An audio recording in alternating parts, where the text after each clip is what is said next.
یہ جو اضلاع ہیں خیبر پختونخوا کے، یہاں پر ہمیں فوج کی ضرورت نہیں ہوگی. 1,67,000 وہ کہتے ہیں کہ ہمیں فوجی چاہیے ہوں گے.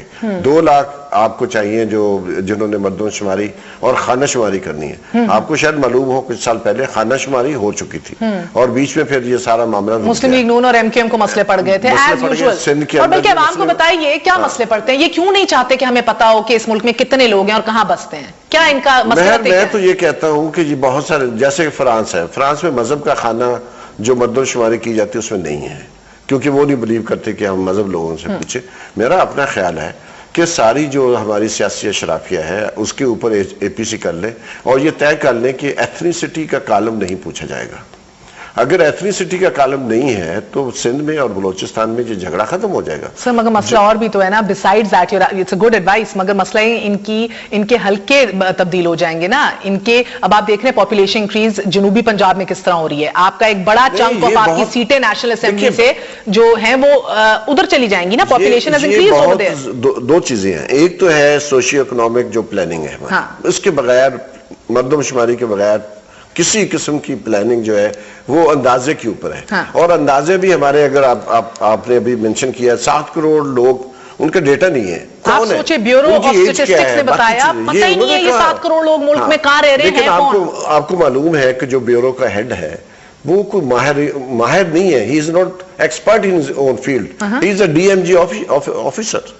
تو وہ اس طرح کے بیانات دے سکتا ہے. لیکن بات تو صحیح ہے کسی حد تک کہ ہمارے پاس 7 کروڑ افراد کا ڈیٹا نہیں ہے. کسی ادارے کے پاس نہیں ہے اس ملک میں، کسی ادارے کے پاس نہیں ہے. تو 7 کروڑ سے چھوٹے بہت سارے ملک ہیں دنیا. تو ہم سارے بیسکلی یہ اپنا گھر تکے پہ چلا رہے ہیں. تکے پہ چلا رہے ہیں. پلاننگ بھی، ریسورس ایلوکیشن بھی، بجٹ بھی، سب کچھ تکے پہ ہو رہا ہے. ڈی لمیٹیشن کی، کیونکہ ہمارے شہروں کی آبادی بڑھ چکی ہے اور اس کی وجہ سے جو حلقے ہیں ان کی اکثریت شہروں میں فال کرے گی سینسز ہونے کے بعد. اور جو رورل ایلیٹ ہے، جو کہ زیادہ تر لینڈڈ ایلیٹ ہے، ان کا ووٹ کے اوپر کنٹرول ہے، وہ کنٹرول کم ہوگا. کیونکہ نئی ڈی لمیٹیشن کے بعد زیادہ حلقے جو ہے وہ شہروں میں آنے کا پورا جو ہے، یہ آپ نے کہی ہے نا اصل بات جس کی وجہ سے ان کو مسئلہ ہے، نہیں کرنا چاہتے، یہ ڈیلے کرنا چاہتے ہیں 2018 تک. کیونکہ شہروں میں ووٹ کو کنٹرول کرنا بہت مشکل ہے. دیہاتوں میں بہت آسان ہے. زیادہ حلقے ابھی بھی دیہاتوں میں ہیں اور حلقوں کی جو حلقہ بندی ایسے کی گئی ہے کہ اگر شہر کا علاقہ کچھ آتا بھی ہے تو دیہات کے کسی علاقے کو ضرور بیچ میں شامل کر دیا جاتا ہے. جب نئی حلقہ بندی ہوگی یہ سب نہیں کرنا پڑے گا. It's absolutely insanity. مگر because ہم اب بتاتے چلیں ابھی کہ کتنا ڈسپرپورشنیٹ ہے، کس طرح چھوٹے علاقوں کو زیادہ سیٹیں ملی ہوئی ہیں، بڑے علاقوں کے اندر چند سیٹیں ہیں اس کے بس. Rural urban is more important. Rural urban divide absolutely it's very disproportionate. اور آپ کو لگ رہا ہے بس یہ پرائورٹیز کا مسئلہ ہے. بالکل. They don't want this and they don't want to lose control. جس طرح بلدیاتی ایشو، چاہے آپ دیکھ لیں ای سی پی کے ممبران لگانے تھے، وہ بھی سپریم کورٹ نے پریشر ڈالا، پھر انہوں نے جلدی میں کیا. آپ لوکل گورنمنٹ کی بات کر لیں، اتنے سارے ڈپارٹمنٹ ہیں وہ بغیر، جو national commission on the status of women ہے وہ پچھلے 7 ماہ سے اس کی پوزیشن. ایبسولوٹلی. بہت بہت شکریہ. ہمارے ساتھ سرور باری صاحب موجود تھے، کہہ رہے تھے پرائورٹیز کا فقدان ہے اور کنٹرول اور پاور کی گیم ہے، اس لیے 2018 سے پہلے یہ نہیں ہوتا دکھائی دے رہا. مگر بہترین بات ہے کہ سپریم کورٹ نے از خود نوٹس لیا ہے، کیونکہ اس دھکا سٹارٹ ماحول میں از خود نوٹسز ہوتے ہیں، سرزنش ہوتی ہے، پھر ہی کام ہوتے ہیں. چھوٹا سا وقفے کے بعد بات کریں گے سرتاج عزیز صاحب سے، chairperson of FATA reforms committee. ان سے پوچھیں گے کہ فاٹا کا جو اصلاحاتی پیکج تیار کیا گیا ہے، جو اب پارلیمنٹ میں پیش ہونے جا رہا ہے، اس کے نکات کیا ہے. سٹیو نیوز آئے. Welcome once again to news آئے. ناظرین، قومی اسمبلی کی قائمہ کمیٹی برائے خزانہ کے اجلاس میں تہلکہ خیز انکشاف نے ہلا کر رکھ دیا ہے. اسٹیٹ بینک کے حکام نے اجلاس میں انکشاف کیا ہے کہ گزشتہ 5 سالوں میں پاکستان سے غیر ملکی اکاؤنٹس میں قریباً $8 ارب یعنی کہ 8 خرب 38 ارب روپے منتقل ہو چکے ہیں. موجودہ حکومت کے دور میں $600 ملین بیرونی اکاؤنٹس میں ٹرانسفر ہوئے ہیں. یہ بھاری رقوم ہنڈی کے ذریعے بیرون ملک بھیجی گئی کہ جس سے لندن، دبئی اور دیگر ممالک میں پراپرٹی اور فلیٹس خریدے گئے. ان بھاری رقوم کی بیرونی ملک منتقلی کے لیے 92 کے قانون کا سہارا لیا گیا ہے. اس قانون کے تحت فورن کرنسی رکھنے والے افراد کو یہ مراحت حاصل ہیں. ناظرین، 2002 میں پرویز مشرف کے دور میں بھی بیرون ملک کاروبار اور سرمایہ کاری کی اجازت دی گئی، مگر یہ سرمایہ کاری $50 لاکھ سے کم رقم سے مشروط ہے. اس سے زائد رقم کی سرمایہ کاری کے لیے اقتصادی رابطہ کمیٹی سے اجازت لینا لازم ہے. پالیسی کے مطابق کوئی بھی شخص انفرادی طور پر صرف $10,000 رقم لے جا سکتا ہے، لیکن فورن کرنسی اکاؤنٹس رکھنے والے حضرات اس سے مبرہ ہیں. یہ ہے وہ قانون کہ جس کے ذریعے گزشتہ 3 دہائیوں میں بیرون ملک خربوں ڈالر کی جائیدادیں خریدی گئی ہیں. پیناما کے آف شور کاروبار ہوں, ورجینیا میں سرمایہ کاری ہو یا پھر سوئس بینکوں کے کھاتے کھولے گئے ہوں. ناظرین, میاں برادران نے 90 کی دہائی میں جب لنڈن میں جائیدادیں اور آف شور کمپنیاں بنائیں تو اسی قانون کے تحت, جو کہ اپنی ہی حکومت میں بنایا گیا تھا, ہائی کورٹ سے ریلیف بھی لی تھی. اسی حوالے سے بات کریں گے. ہمارے ساتھ شبر زیدی صاحب موجود ہیں. شبر زیدی صاحب السلام علیکم. وعلیکم السلام. سر مجھے بتائیں, 7.9 ارب have been moved out of Pakistan, یہ باہر 5 سالوں کے اندر چلے گئے ہیں. اس کے اوپر بڑی بحث ہوئی اسٹینڈنگ کمیٹی کے اندر کہ بھئی یہ کیسے ہو رہا ہے, کیوں ہو رہا ہے. اسٹرنجنٹ پالیسی اگر انویسٹمنٹ کے اوپر ہے پاکستان سے باہر, تو یہ کیوں نہیں اس کے اوپر نظر ثانی ہو رہی کہ اگر آپ اکاؤنٹس رکھیں اس کے اندر فورن اربوں روپے آپ کے ڈالرز میں فورن کرنسی میں ہو تو کوئی سوال نہیں ہوتا. اسی طرح آپ جانتے ہیں بینامی ایک, ہم نے آپ سے بات کی تھی, بینامی پروہیبیشن ایک قانون بھی لایا جا رہا ہے, اس سے بھی یہ متصادم ہے. Is it not high time کہ غور و فکر کیا جائے یا پیسے جاتے رہیں گے باہر؟ دیکھیں, 2 باتیں پہلے ہم سمجھ لیں کہ ایک آیا تھا 1992 میں ایک جو نواز شریف کی گورنمنٹ میں آیا تھا, اور ایک آیا تھا فورن کرنسی پروٹیکشن آرڈیننس 2001 جو مشرف کی گورنمنٹ میں آیا تھا. اس اکاؤنٹ کے تحت فورن کرنسی میں جو اگر انڈیویول کا ہے, کمپنی کا نہیں ہے, اگر کسی انڈیویول کا فورن کرنسی اکاؤنٹ ہے تو اس میں جتنے چاہے وہ پیسے جمع کرائے اور جتنے چاہے وہ پاکستان سے فورن کرنسی اکاؤنٹ باہر بھیج دے. اس پہ کوئی اسٹیٹ بینک کی ریکوائرمنٹ نہیں ہے اور اس پہ کوئی اماؤنٹ لمٹ بھی نہیں ہے. تو جو ابھی آپ کی پڑھا گیا نا کہ 5 بلین سے زیادہ کی اسٹیٹ بینک اپروول ہے, وہ صرف کمپنیز کے لیے ہے, انڈیویول کے لیے نہیں ہے. تو آج کے قانون میں پاکستان سے فورن کرنسی باہر بھیجنے پر کوئی اسٹیٹ بینک کی کوئی لا اپلائیکیبل نہیں ہے. اور ہم یہ بھی کر سکتے ہیں کہ روپی میں یہاں ڈالر بائی کریں, اس سے فورن کرنسی میں جمع کرائیں اور اس کو پاکستان سے باہر بھیج دیں. اس میں ہمارا اسٹیٹ بینک فری مارکیٹ سے خریدیں اور ادھر باہر بھیج دیں. بالکل یہ کام ہو رہا ہے, روز ہو رہا ہے. مجھے بتائیں, آپ کو لگ رہا ہے کہ اس کے اوپر نظر ثانی, جی بالکل, you think this law needs to be changed and why? اچھا, اب اس میں جو اب آپ کا سوال ہے کہ اس پہ نظر ثانی ہونی چاہیے یا نہیں. سوال یہ ہے, دوسرا سوال یہ ہے. Yes sir. Am I right? Yes sir. اب سوال یہ کہ اب 2 سوال ہیں. اگر آپ اس کو جو اکنامک ریفارم آئی تھی 2001 میں جو آئی تھی, 1992 میں جو آئی تھی, وہ آئی تھی پاکستان میں فورن کرنسی لانے کے لیے, مگر اگر آپ دیکھیں تو یہ استعمال ہوئی ہیں پاکستان سے لے جانے کے لیے. اب آج جس طرح آپ نے کہا بینامی اکاؤنٹ آ رہا ہے, تو میرا ذاتی ویو ہے کہ آپ وہ کریں جو انڈیا میں ہو رہا ہے. انڈیا نے انڈیویول کے فورن کرنسی اکاؤنٹ پہ پابندی لگا دی ہے. انڈیا میں کوئی آدمی فورن کرنسی اکاؤنٹ باہر نہیں لے جا سکتا. انہوں نے 2010 میں ایک فورن کرنسی اکاؤنٹ کا نیا لا لائے ہیں اور انہوں نے پابندی لگائی ہے کوئی انڈین انڈیا سے فورن کرنسی اکاؤنٹ ٹرانسفر نہیں کر سکتا. اور کمپنیز کو بھی انہوں نے اجازت دی ہے ایک سرٹن میکینزم کے تحت. تو پاکستان کا جو آج foreign currency protection account act ہے وہ, مگر اب سوال یہ ہے, اس طرح میں نے پہلے کہا تھا, یہ ہم اس لیے نہیں کر سکتے کہ ہمارے پاس اور بہت سارے مسائل ہیں. پہلا مسئلہ ہمارا جو ہے وہ یہ ہے کہ ہم یہ ایکسپیکٹ کرتے, ہم نے ٹیکس میں ایک ایمنیسٹی دی ہوئی ہے کہ اگر آپ فورن کرنسی اکاؤنٹ سے پیسے لاتے ہیں تو آپ سے سوال نہیں ہوگا. تو یہ پیسے یہاں سے باہر بھیج کے واپس لانے کا طریقہ ہے. تو یہ ایک رستہ ہے جس سے آپ پاکستان سے پیسہ باہر بھیجتے ہیں اور اس رستے کو واپس لے آتے ہیں. تو یہ آپ نے ایک سرکل بنایا ہوا ہے. پاکستان میں پیسے, پاکستانی اکاؤنٹ روپی کو آن کیا, آپ نے ٹیکس نہیں دیا, اس کو فورن کرنسی میں جمع کرایا, واپسی میں جب لے کر آپ آئے تو اس کے اندر پاکستان میں 111 یہ کوئی راکٹ سائنس تو نہیں ہے نا. یہ بتائیے اس پہ کیوں نہیں نظر ثانی ہو رہی؟ نظر ثانی, اب سوال یہ, اچھا اب بڑی اچھی بات آپ نے کی. نظر ثانی اس لیے نہیں ہوتی کہ پاکستان ہمیشہ فورن کرنسی میں ڈیفیسٹ رہا ہے اور ہمارے وزیر خزانہ صاحب اور تمام ہماری حکومت جو ہے وہ یہ پریشان رہتی ہے کہ اگر ہم نے کبھی فورن کرنسی اکاؤنٹ کے اوپر کوئی رکاوٹ ڈالی تو ہماری فورن انفلو کی ریمیٹنس رک جائے گی.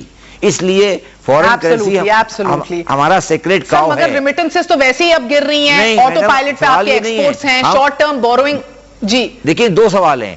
ایک ریمیٹنسز جو ہیں, ہم ریمیٹنسز کو, اپنی ریمیٹنسز کو بچانے کے لیے ہم نے یہ رستہ کھولا ہوا ہے, مگر یہ رستہ جو ہم نے کھولا کسی اور which is a flawed policy is what I'm saying. نہیں, I totally agree it is a flawed policy. I totally agree what you are saying.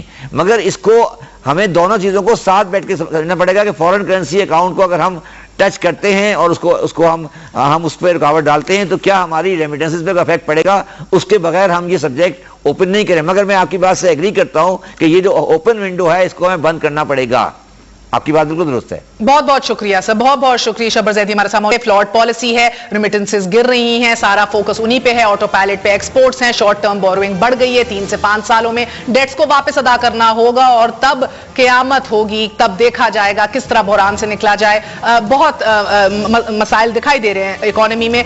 جانے سے پہلے کوئکلی آپ کو بتاتی چلوں کہ آج فاٹا اصلاحات کمیٹی نے فاٹا سے متعلق سفارشات کی رپورٹ پارلیمنٹ میں بھیجنے کی منظوری دے دی ہے. اسی حوالے سے بات کریں گے. ہمارے ساتھ چیئر پرسن ہیں موجود سرتاج عزیز صاحب. سرتاج عزیز صاحب السلام علیکم. پہلے بتائیے گا 4 آپشنز تھیں فاٹا کے حوالے سے سر, کون سی آپشن آپ لوگوں نے چوز کی ہے اور کیوں؟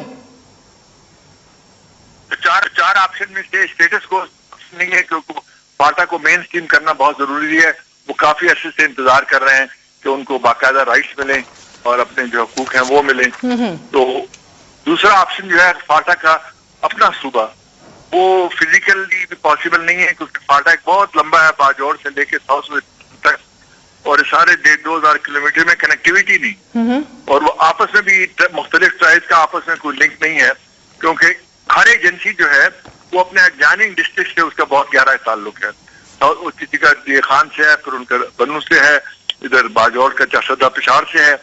تو یہ اس لیے جو ان کی دوسری ان کی جو اگر الگ صوبہ بنائیں تو ان کے پاس وسائل ہی نہیں ہے اپنے آپ کو مینج کرنے کے لیے, تو they can't, it is not available. So اب کے پی میں ضم کریں گے آپ اسے. ٹرانزیشنل کاؤنسل ہے وہ اسٹاپ گیپ ہے, I don't think that's a viable solution. تو اوورویلمنگ میجورٹی جو تھی اور ہماری کمیٹی میں یونانیمس اوپینین تھی کہ merger option is the only option to mainstream. اچھا سر, مرجنگ ہی آپشن ہے. اب خیبر پختونخوا کا حصہ بن جائے گا آفیشلی, اور کتنا ٹائم لگے گا یہ اچیو کرنے میں سر؟ کیونکہ اس کو پہلے پریپیئر کرنا پڑے گا. سب سے پہلا جو ہے ضرورت اس بات کی ہے کہ جتنے ٹیمپرری ڈسپلیس پرسنز ہیں وہ دوبارہ واپس اپنے گھروں کو جائیں, وہاں پہ ریکنسٹرکشن ہو, اس میں 1.5 سال لگے گا. اچھا, اس کے بعد جو اس کی سیکورٹی کی اور لا انفورسمنٹ کی ریکوائرمنٹ ہے, وہاں پولیس کوئی نہیں ہے, ایڈمنسٹریٹو انفراسٹرکچر کوئی نہیں ہے, تو کے پی کے گورنمنٹ کے ساتھ مل کر the infrastructure in all the 7 agencies. اس کے بعد ڈیولپمنٹ کا جو فنکشن ہے, اگر آپ آج مرج کر دیں تو کے پی کے پاس اپنے حصے میں سے اتنے ریسورسز نہیں ہیں, تو فیڈرل گورنمنٹ کو فاٹا کی ڈیولپمنٹ کی رسپانسبلٹی 5 یا 10 سال رکھنا پڑے گی. تو ہمارا جو اگلی اہم ریکمنڈیشن ہے مرجر کے علاوہ وہ یہ ہے کہ 10 سال کا ایک